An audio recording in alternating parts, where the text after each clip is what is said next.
And we're back, Stripe Show podcast on a Monday, Masters Monday. I'm your host, Travis Fulton. Thank you for making us part of your day. Hope you had a good weekend. I had a good weekend, another week, another cash ticket. Corey Connors gets to the finish line for us, 21-1. That's back-to-back.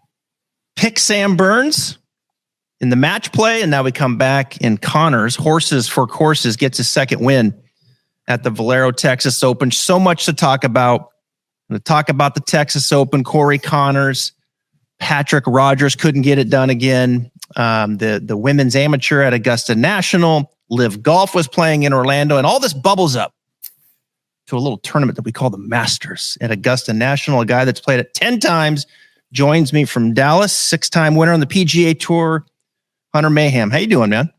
Doing great. Thanks for having me.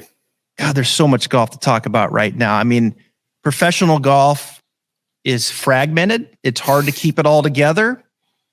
But when you have a podcast, it's just rich in storylines. And I got to tell you, Brooks Koepka winning and looking the way he did, I think is great as he heads into the Masters. And of course, all of these live guys now showing up at Augusta National tomorrow night. That dinner's party, Hunter, is going to be, God, I wish. I mean, I'd give all this up to be there for that dinner just to fly on the wall, wouldn't you? It would be the most interesting dinner in the history of mankind, for sure. I mean, it's at Augusta National with so much being said about so many of the players. And that I've said before that the part I didn't see coming from Live Golf coming into existence was the fractioning of friendships and the way it's sort of torn apart a lot of friendships and people that we know. So that's the part I didn't realize that would come up out of this. And specifically like all the people I feel like Phil knew. He was very close to Freddie. And so many people that have been so against it, and he's sort of been ostracized. Like Phil specifically, it feels like has been more ostracized than a lot of the other guys. A lot of the guys aren't really complaining about those sort of feelings and coming from other guys. But this is Faldo's been very vocal about it. Yep. I'm sure he's gonna be there. A lot of older generation guys are not real thrilled, and so it would be a very, very interesting, a lot of conversations. I think most guys are going to be professional because it is Augusta, and they're not going to create any sort of, they don't want to create any sort of media storm before an event, because I'm sure people are going to be digging to see what was going on that night. Well, apparently Gary Player didn't get that memo. He's had no problem ruffling the waters a little bit.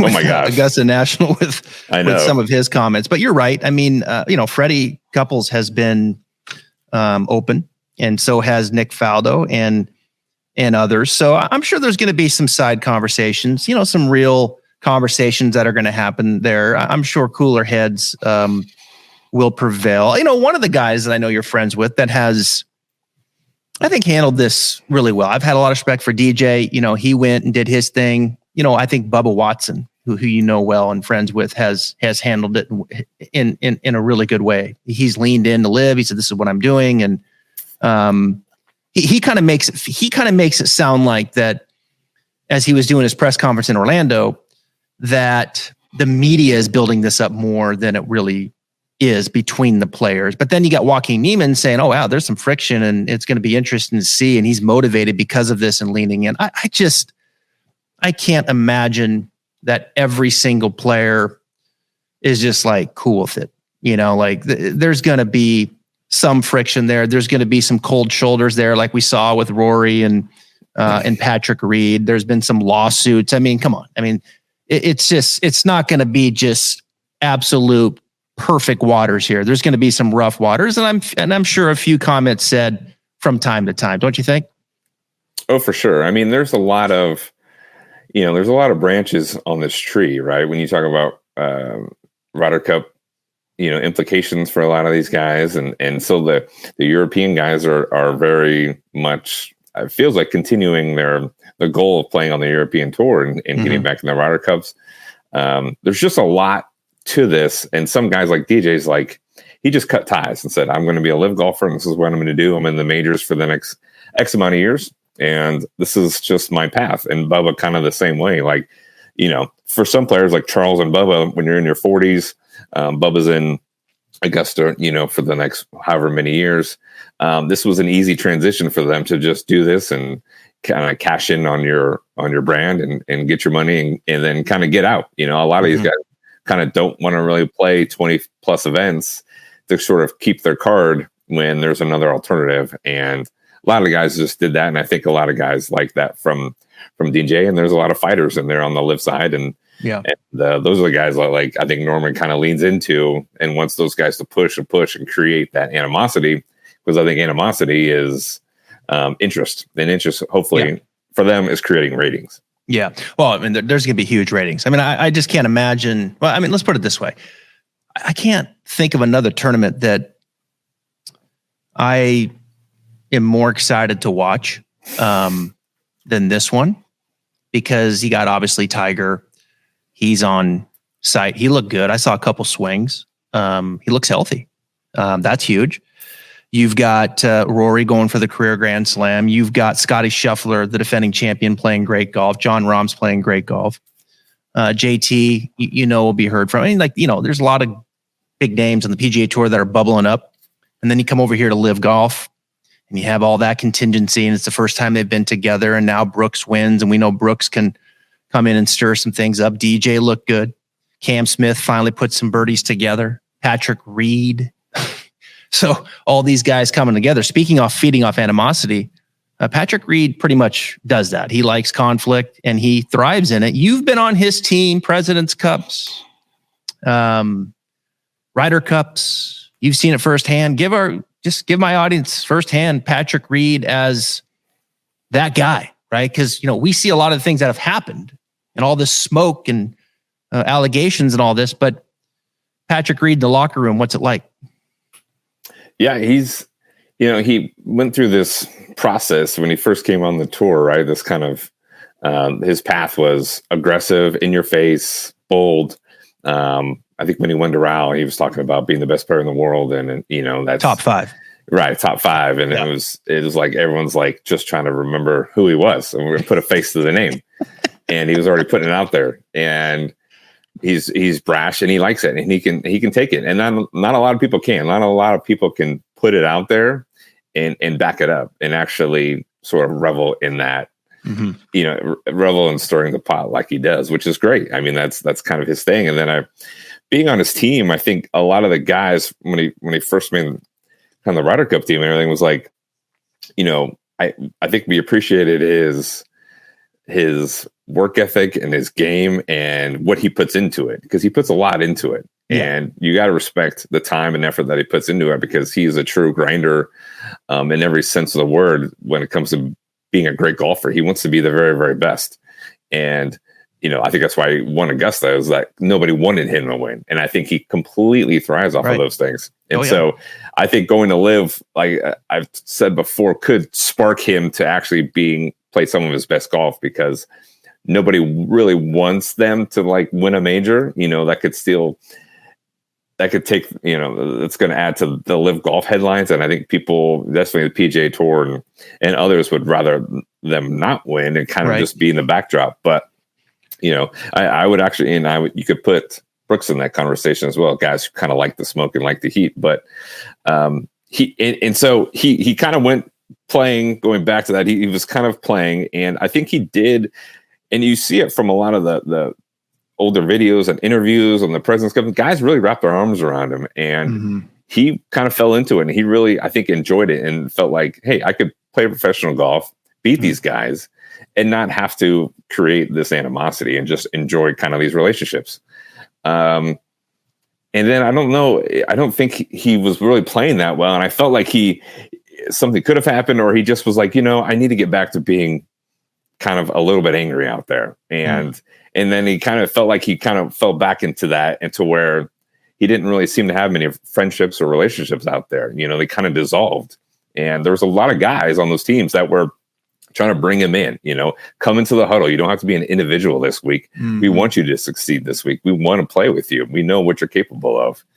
So it does feel like he's gone back to those beginning years, and he's playing with a lot of veracity, and he's playing with a lot of chips on his shoulder. He's got a whole lace bag there, and he wants to win. I guarantee you, there's plenty of those live guys that would love to sort of go into a major and lift that trophy, and Norman would love it as well.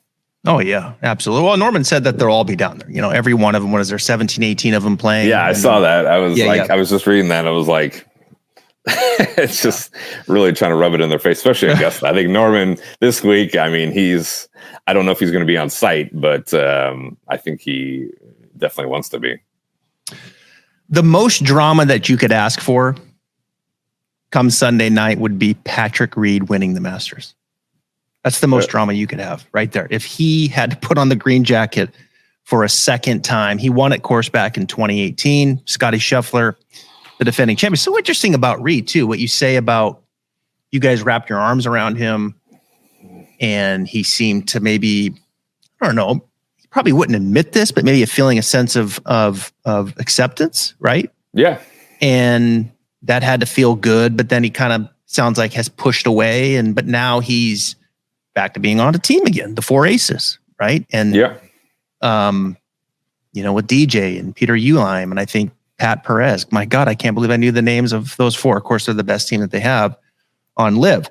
But nonetheless, I mean, you make comment about Brooks too, who I think thrives on it also. Yeah, and his episode on Full Swing, the Netflix document. I was texting with his coach this morning, Claude Harmon III, who I know well, and they got started again last summer.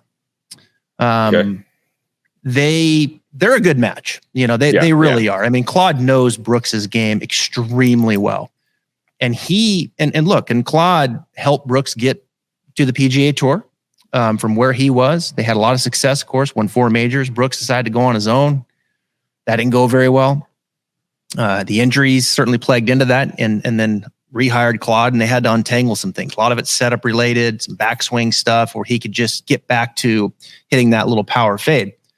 And I watched it, and it looked like Brooks of the old. I mean, it did. It looked like this power fade off the tee. He can draw it with his irons, and it was good. And he looked confident with his irons or with his putter as well.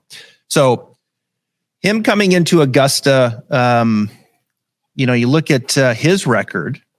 Koepka, not great the last 2 years, but injury related, missed the cut twice, 2022 and 2021, but he was T7 in 2021 and T19 and T2. So let it be known, I've already sprinkled some win money on Brooks Koepka. In addition to Rory McIlroy to complete the Grand Slam, because I think Rory, Hunter, I'm going to ask you this, then I want to switch here and I want to talk about the Valero Texas Open, because I got some comments there and about Corey Connors, and I want to ask you about Patrick Rogers as well. But Rory has taken on so much off the course, right? And has kind of become, all intents and purposes, the face, the biggest face on the PGA Tour with Tiger, off in the backdrop, only playing the major championships and maybe another one here or there. But I think Rory's embraced it. I think he's got to be a little fatigued at times, and I think a little quick to the punch more so than we've seen with Rory. But he's embraced it, and I do think he's kind of elevated, right? He's played some pretty decent golf as well. And with Rory, as you know, it's kind of like if his putter goes, then Rory can go, right? And if his putter gets a little chilly, then he kind of hangs out, T20 or T15. He's that good. He didn't have to putt well to get into the top 20. But outside of Reed winning, as for drama, I think the best feel-good story would be Rory winning, wouldn't it? To complete the career Grand Slam. It would be the most poetic for sure after everything that's happened the last year and what you've talked about Rory really taking on the PR side for the PGA Tour and being their most vocal champion and attacking, I don't say, but defending the PGA Tour. He's been front and center every single week. And like you said, I think he's done his service, and I think he should step out of that ring, and the PGA Tour should step in that ring. And they need to have somebody, I know I think they had Jason Gore. I think Jason Gore should be there every week. I agree. Taking those questions. Rory doesn't need to be taking those questions. He should have started this season and said, guys, I've done my job. I have fought for you. I have, we with him and the other players and Tiger coming in, we have sort of reset what we feel like the PGA Tour is going to be going forward. But I'm done. I'm going to go play golf now. And then, that's because that's my job. My job isn't to be your PR team. So I agree with you. I think he should step down from that. And I think he sort of talked about that. It seemed like at the was it Match Play or somewhere where he's like, I need to just focus on golf now because he has taken way, way too much on his shoulders. And so hopefully he's done that. I hope he's done that because I think he's done far more for the tour than I think any player should. The tour should have a whole team to handle these things and to step out every week and say, hey, this is our plan moving forward. The players, they don't need to talk to you about this because they have to go play golf and they have to, be the engine of the PGA Tour and continue to promote it by showing you where the best golfers play. So I hope, I hope Rory can come in here rested, fully revved up, ready to go. I'm sure he is. It's going to be Augusta week. He knows the course, so he doesn't need any real prep. He just needs to be rested and find that stroke and find that feel around the greens. I agree. I think he's taken on too much. Probably initially he was like, yeah, I'm comfortable with it. But then after a while, it's like, come on, I gotta play golf. That's what I do. Well, it was every week. It was every week. Yeah, there was something and he was the guy. And I was just so confused on where the tour was. I was like, where is the representative? Where is, they've got plenty of people to go up there and I've always been confused on why the tour keeps engaging with these live questions. Cause they could just, it's an easy, hey, I play on the PGA Tour. I don't play on live. We're very happy. And the new structure, the new plan we have going forward is very, very exciting. So I just don't know why they keep even taking questions on it.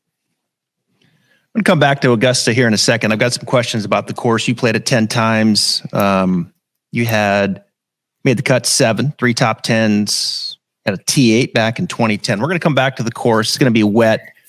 Some specific questions there, but let's transition over to the Valero Texas Open for a second.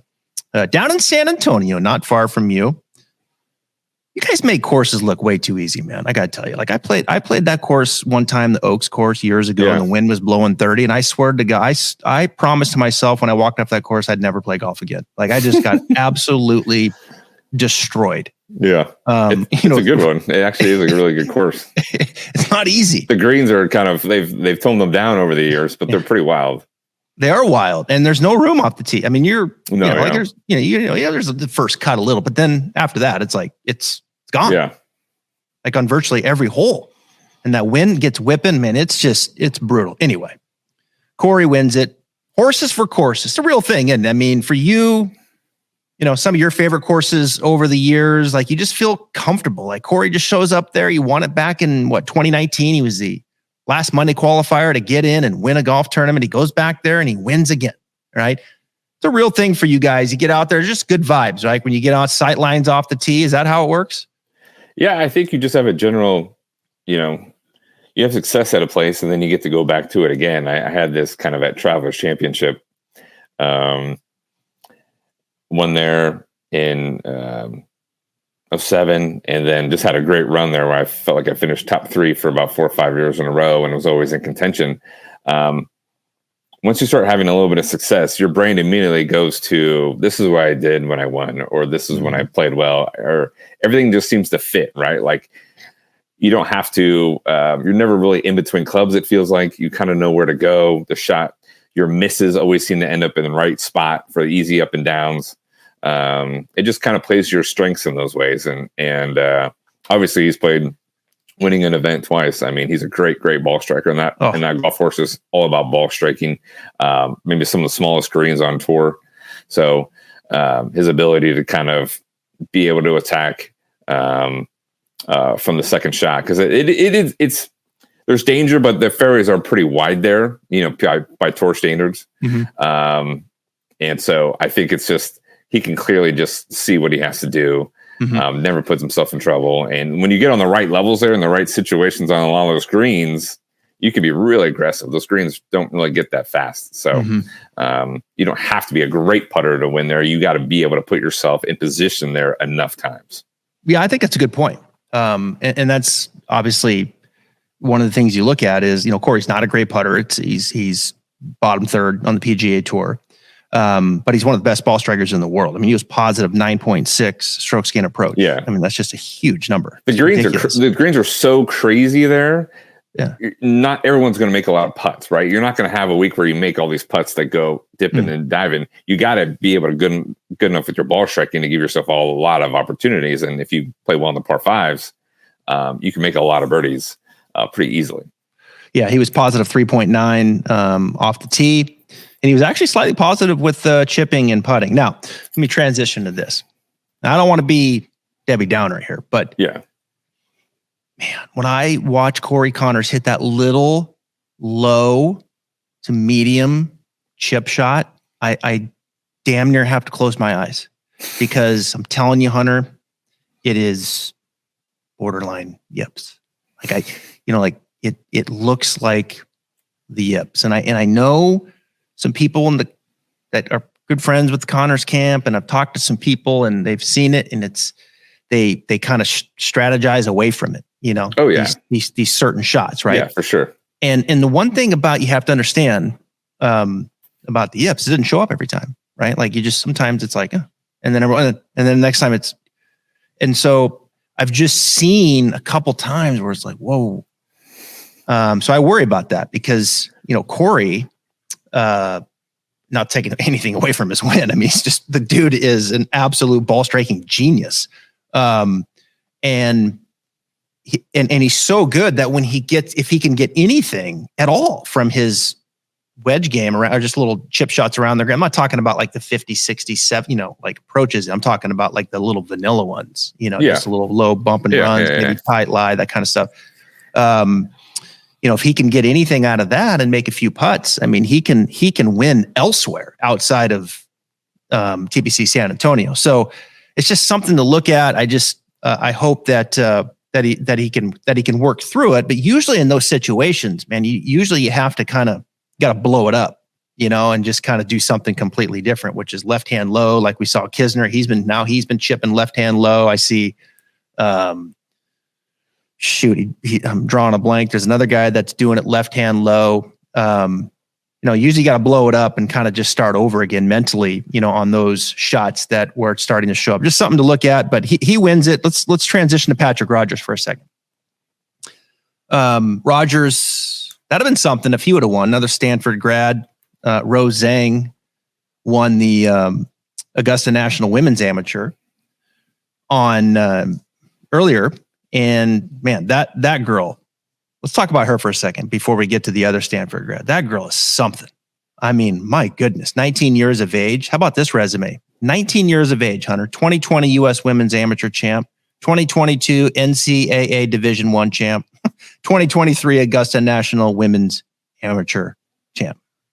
Oh my God. She wins in a playoff over Jenny Bay. I mean, she's won it all. She's 19 years of age. I mean, this is a big thing for women's golf. She turns pro. It's going to be huge for the LPGA Tour to have an American excellent player, and I think could be potentially dominant. I mean, she's just that good.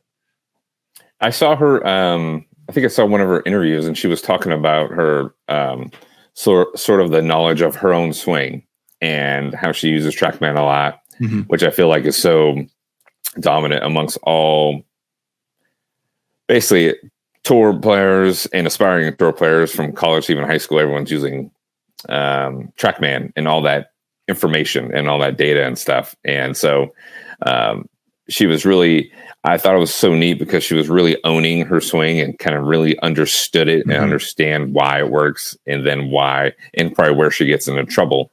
I think she talked about how she made adjustments going in the back nine that kind of helped her kind of, stop the bleeding and and then come out on top. So that's great for her to kind of go through that experience of kind of having a big lead and sort of going, now what do I do? Right. When you get a big lead, it's really it's like you've almost accomplished what you're trying to do, but now you have to keep going and keep playing.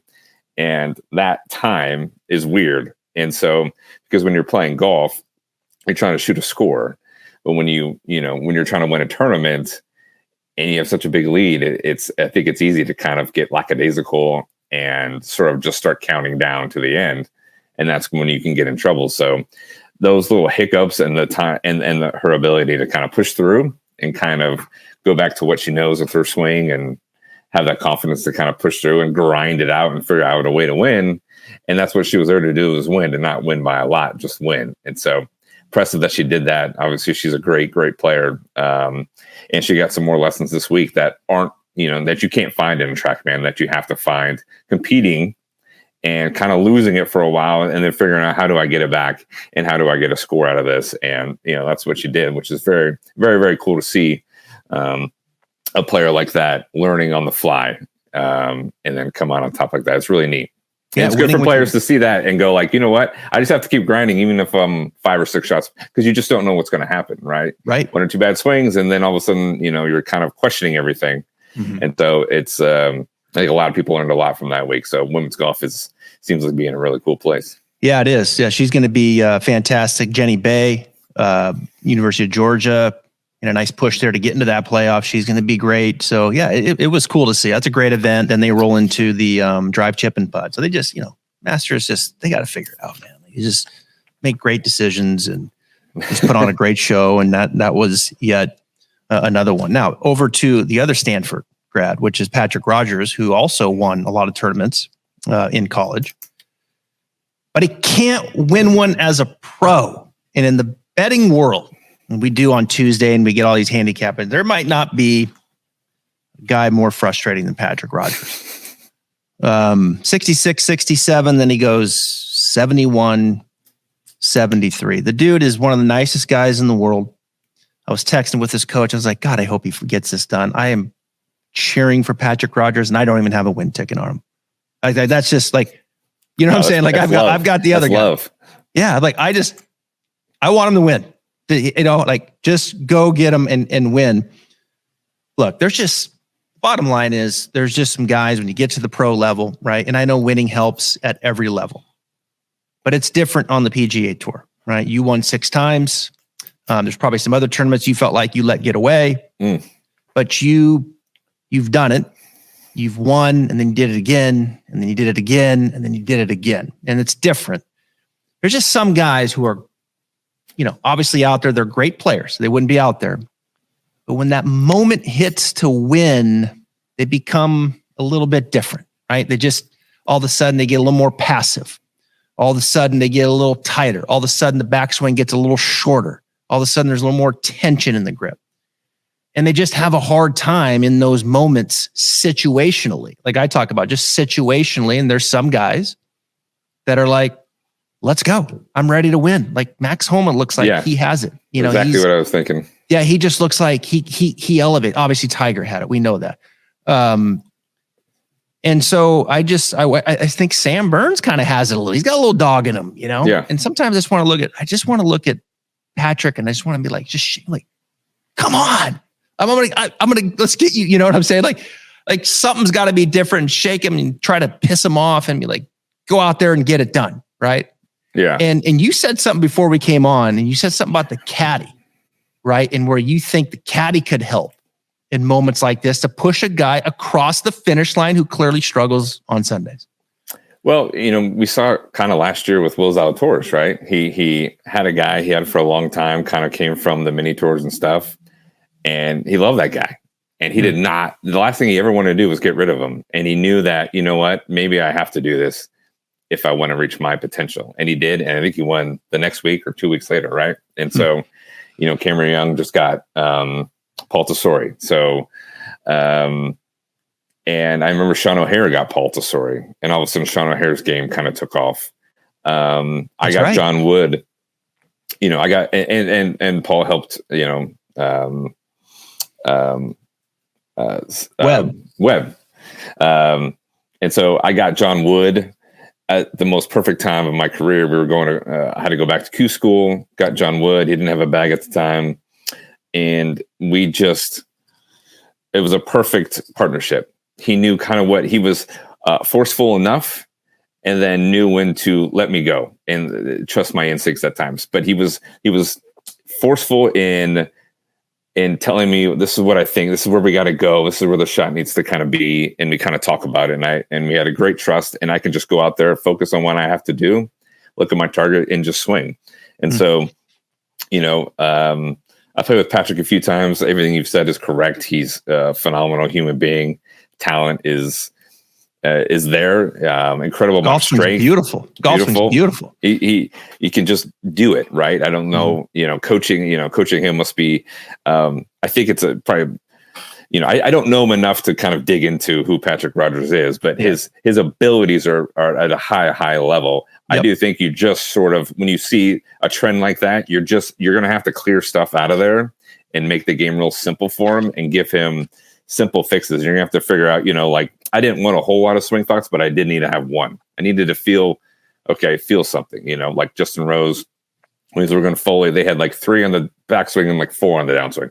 He needed a lot of thoughts because that calmed him down. So whatever Patrick needs to kind of feel comfortable out there on the weekends, they're going to have to find that. He's going to have to like figure out what, I remember like my President's Cup, the first time I went there, I was like overwhelmed. It was really overwhelming. I'm with Steve Stricker and Tiger Woods and Phil Mickelson, and Jack Nicklaus just picked me to be a part of this event. I was looking around at everybody and everything thinking, what am I doing here? Like, these aren't my dreams. I'm not even living a dream. We flew right past that. And I'm talking to these guys and we're in the same room. And I went, my brain was wanting to prove to them and win every match by myself and win the whole thing on the first hole. And it was just a lot going on. And then I was really truly felt like that helped me so much going into the Ryder Cups after that and the President's Cups after that, because I knew that I didn't have to do anything. I just needed to be present. And the hardest thing I was going to do was just be in the moment. And I had to work really, really hard at that and not try to win and just play golf and let the situation take over, because it's enough. I don't need to add to anything. I just need to be me and be enough. And, I know that the few times going to Travelers on the last day, I felt like I was going to win. I felt like I was ready. I was ready for any challenge to come my way. By 3 putting or hitting a bad shot. I just was ready to kind of just knock that out of the air and be like, I'm right back to what we got to do, because we're going to do this. And so I don't know Patrick. I can't speculate on what's going on or happening, but they need to find, I don't know. I'm not saying he needs to get rid of his caddy, but sometimes making moves like that have huge benefits, because the player can love the caddy to death, but they're not actually the fit that Patrick actually needs. He might need something or somebody to say, I don't need you to, Patrick, I don't need you. I don't need any info from you today. I need you to play golf because that's what you're great at. And we just need a little bit more of a focus on where we're going to go with our shot. We don't need to talk about it too much. I do feel like maybe you start talking about things and it just, not helping the situation. It's it's right in front of you. This is what you got to do, and you can do it, and you have the game and you have the ability, and he totally does. And he just has to keep grinding at it, Yeah. No, there's no question about it. For sure he does. And I really thought in my mind, just I thought Saturday, okay. What did he end up shooting on Saturday? He shot 71. But he kind of just, all right, he was there. It could have maybe been a couple shots worse. His short game was solid, getting up and down. He's hitting that bullet fade off the tee. Like I love his swing. I mean, oh my God, you can't. Easy. It looks easy, right? Oh my God, like there's nothing to technically even like pick at. I mean, it's like, my God, it's just beautiful. Yeah, the little short game shots, kind of, just turning left. The left elbow fold, beautiful. It's just so good. Yeah. And so then this Sunday, okay, silly bogey, another bogey, another bogey. Just like it's not tight, right? It's just kind of like when you just passive. It's like it is hard to sometimes figure out who are you as a player. Like, what is your identity? I played with Brent Snedeker in a team event, and we were just it was not a good pairing because Brent is intense. And he's expressive, and I'm not that way. I can't be that. If I go out there and try to be Brent Snedeker, it's a disaster. I need to be more subdued. take it easy. I can't celebrate like he does. We're just very, very different people. And sometimes as a player, you're trying to find your identity in that final group. How do I be? How do I play my best in these really big moments? And because it's not a question of if, it's just a question of how. How am I going to be my very, very best in the big moments? And you see it from all different players in all different sports. There's a quietness that you can tell goes on in their face. You can see it. There's not much going on. They're completely calm. They're completely in it. And you can see a lot of players, like there's not fear, but there's a lot going on. And they see everything. The great ones, they don't see everything. They see exactly where they're going and how they're going to do it. And there's just an ease about them. And, Corey probably feels that when he plays in San Antonio. There's an ease. There's not a lot in his head. He knows exactly what to do. Yeah, he just put the foot down, played well on Sunday, making birdies down the stretch on the back nine. So, Finau kind of, you could see that maturation, and with him and situationally. And look, you got to put yourself in the situation. You're going to fail some. I get it. But then it becomes a recurrence. Okay, we got an issue here. Like there's something, there's something wrong. There's something going on here on a Sunday internally that you're not putting your foot down the same way and hitting the shots the same way as you were on Thursday, Friday, Saturday. Yeah. And we need to dig that out a little bit where we can push that forward on Sunday. So hopefully they figured it out. I mean, Finau figured it out. David Duval went through it, right? Remember David Duval couldn't close and finally he did. And then we know what David Duval was like. It was scary times. Yeah. He just started whipping everybody after that and got to number one in the world in the era of Tiger Woods. Yeah. So he could stand on the tee with Tiger and be that guy, right? And be 1B. No, there's not many guys who could stood there and be like, he's just that good, and he could stand toe to toe with him, and be that guy. So that was, we almost forget that a little bit. We do, we do how good he was, and we forget about that. He had a hard time. Yeah, it's so hard to. I mean, that's a big. When you play college, right, in amateur events, there's no leaderboard. You don't have a lot of time. It's only 2 or 3 round tournaments, and you play and like, oh, who won? Oh, I did. That's great. Awesome. Yeah. We won as a team. And it's not when everything is standing there and you're watching all these things going on. There's a lot of distractions. There's a lot of stuff happening, and you got to be, the eye of that storm where everything's going around you, but you are controlling your environment. All right, let's finish with this. Back to Augusta. It's going to be wet. Forecast doesn't look great. They added some length. 13 is going to play different. Yeah. Back there, probably depending upon how much they move it back, probably depends how much the ball's going to be rolling out. But it's, Augusta's not short. And we know there's a lot of undulation. Yeah. We know the greens are crazy. And now it's wet. Now they have the sub-air system. They can pump some of it out. But, the amount of rain that I think we're looking at getting here, it's going to play pretty soft. So when you take all that in, what kind of player comes to mind?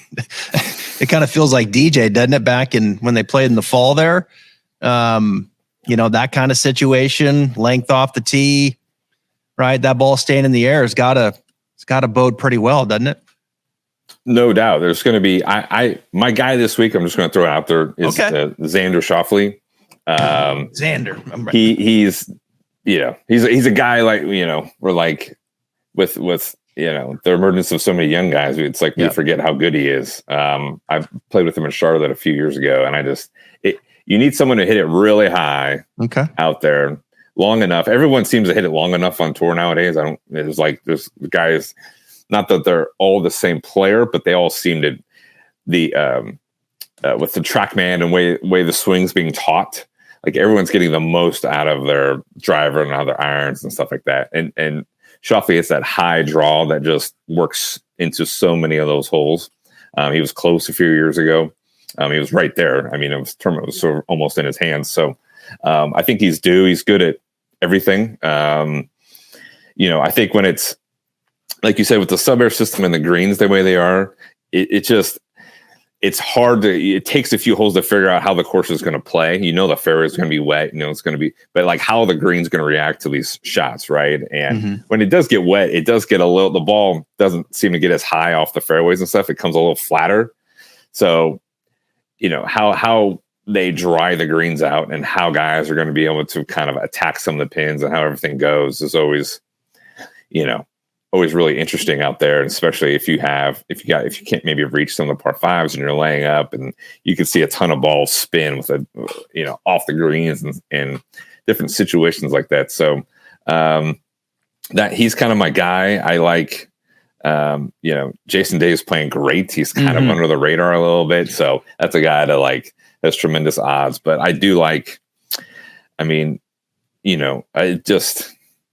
to say that he's due. But Xander I just love his game. It just feels like when I think of Augusta and I think of the shots you're going to play, he doesn't have to try that hard. He doesn't have to do anything differently. It's just going to be pretty stock for him to kind of go out there and play really well. You just like Xander because he won the Travelers. No, he's good. I mean, he's I remember. Gosh, he's a good player. He's a good player. He's a good dude. Well, he's got no weakness. No, he's just he's so solid. His driver's been giving him a little fits in March. Players and Arnold Palmer, but he had the lead in 2021. Yeah, late, and then he kind of stumbled, hitting the ball in the water on 16. Yeah. I think Xander has went through being more comfortable on Sunday too. I think he let quite a few tournaments, not quite a few, but some totally get away, and then he put it away at the Travelers. And then he goes and wins the Genesis Scottish Open, which was an incredible field. Yeah, I was going to say it's insane field, like a WGC field. Incredible like everyone field. Was there, right? Yeah, put that one away. Yeah. Obviously the gold medal. So like he's more comfortable on a Sunday. And look, Xander winning a major championship, no one would be surprised because he's that good. I agree. He's certainly on my short list. All right, last question. Give us a shot or two that everybody's going to have to face at some point at Augusta that you think is the hardest shot. Like you have to point to that. Everyone's going to have to hit this shot, and it's just a tough shot. You just got to step up and hit it. Let me guess. Let you guess? Okay. Let me guess one. Sunday on 12, right? Like that's just hard. It's awkward. It's just so awkward because it's so far to the right. It's going away from you. You know where you can't miss it. It's just such a great left-hander shot, right? Because Phil, he can roll it over there. And if he pulls it, it's going long. So it's not in the water.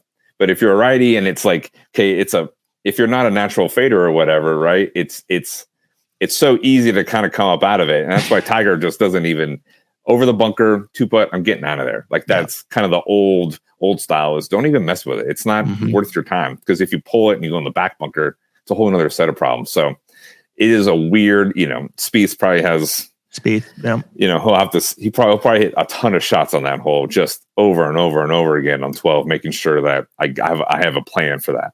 Molinari hit it in the water there too. Yeah. Remember? Yep. And that shot stinks. When you're standing there, you got to drop it. Now I'm like, how do I hit this shot where there's no green, there's no depth? Yeah. I don't want to hit it short. What about tee shot? What tee shots do you think are challenging out there when you got to step up and hit a good drive? Well,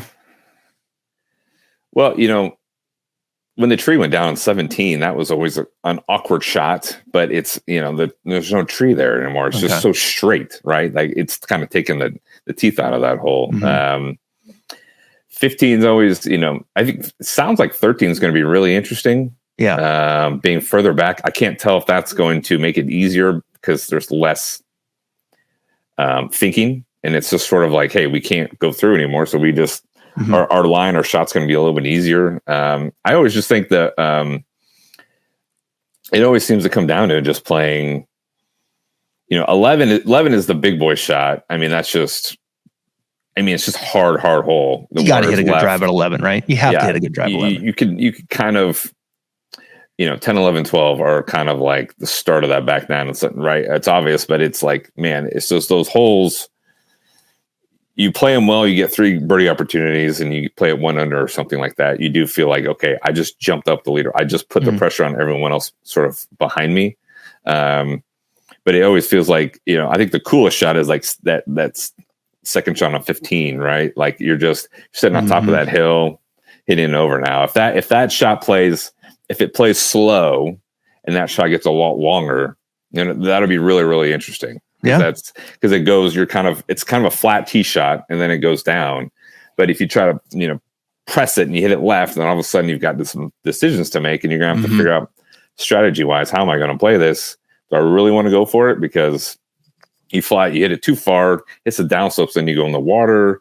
I think it's going to be interesting how long around the greens the grass will be. Okay. We're going to see a lot of balls skidding off.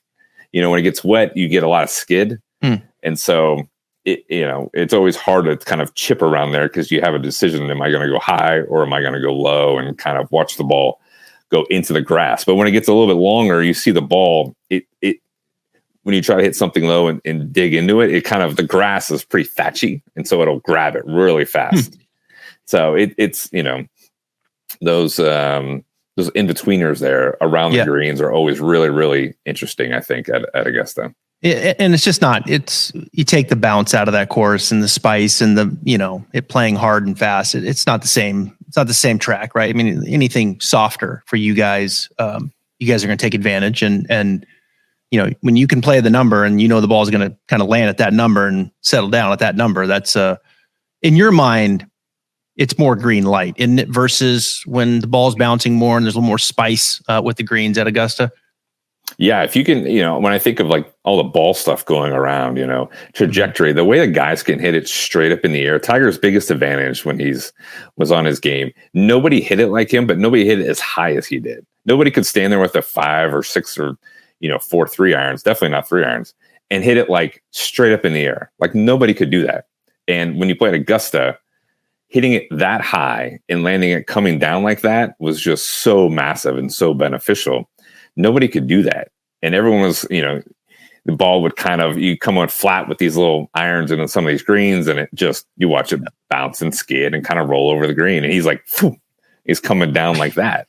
Now everyone can do that. Like Scotty Scheffler's hitting it to the moon, Xander, all these guys hit it straight up in the air. And these balls are so well made that there's not much difference between these guys. That's why, the scores have been so good the last, 5 to 10 years at Augusta, because everyone can hit it straight up in the air. And that advantage is sort of from Tigers. Like the blueprint is like, this is what you want to do with your mid to long irons now, is hit it straight up in the air. Yeah. And so the teeth of Augusta have been taken out a little bit, but like you said, the rain is that's really going to be interesting, because I think you're really going to see discrepancies in distance off the tee. Some guys are going to hit it right into the hill, and some guys are going to hit it right over the hill, and it's going to bounce and skid a little bit. So we're going to see a lot of that. That would be really kind of interesting where they set the tees off. And then I haven't seen the yardages in a long time, but there's always certain carry numbers out there that are huge that you're trying to carry it, usually 290 to 300. And like 300 is kind of like when you see guys can carry that, they take a lot out of there. And I think we're going to see a lot of drivers next week off the tee, which would be great. Yeah. Guys are going to be real aggressive. Well, that's why I got, Rory and Brooks right now as 1 and 1A for me. And maybe I need to add Xander Schauffele to the mix. All right. Good stuff, man. Love it. Unbelievable. Going to be a fun week, and you've got your pick. Xander's your guy. You got anybody else you want to? No, I mean, gotta wait till Wednesday night. Gotta see how it transpires. I think Justin Rose is kind of, I would watch him. I think he's one not too far away, but I saw was like 6,600 or whatever. I think he's a guy under the radar. That's when he could win, is when no one's really kind of talking about him. The pressure's off. He can kind of just go play. His skill set is always so high. If he can get comfortable with the putter, then it's kind of sky's the limit. Yeah. Just and for a lot of these guys too, right? It's just getting comfortable. Put the putter in your hand. Like, when Brooks, watching that Netflix thing, right? Brooks was like, the putter was just horrendous. Yep. And, his health was bad, but the putter, you could tell he's like, I didn't have the same feelings. If he's got the same feelings, there's no one he's scared of. No one he doesn't think he's better than. Yeah, Justin Rose on the second page of the leaderboard seems to just always happen, doesn't it? At Augusta, he loves it. I mean, his name just always pops up. He loves it, and he just has to stop trying so hard. Yeah, it's just his name. Oh, there's Justin Rose. And he's 5 under. Of course he is. Of course he is. Of course Justin Rose 5 under in T5 right now. Yeah, I think he'll be a top 10 lock for sure. Yeah, I agree with that. Yeah, he's he switched coach, went to Mark Blackburn, and they got a W. He looked good down the stretch. I was very interested to see, because it's been kind of a while. Maybe he's the guy. 2-shot lead. Had to sleep on it, come back at Pebble, and he was like, and that's it, right? That's the mark of a guy who, he really owns it. He owns what he's doing, and he is like, I have complete confidence in what I'm doing. There's no doubt. He looked impressive. He really did. Hunter, thank you so much for joining us on the pod. Have a great week, man. Thanks. Thank you for having me.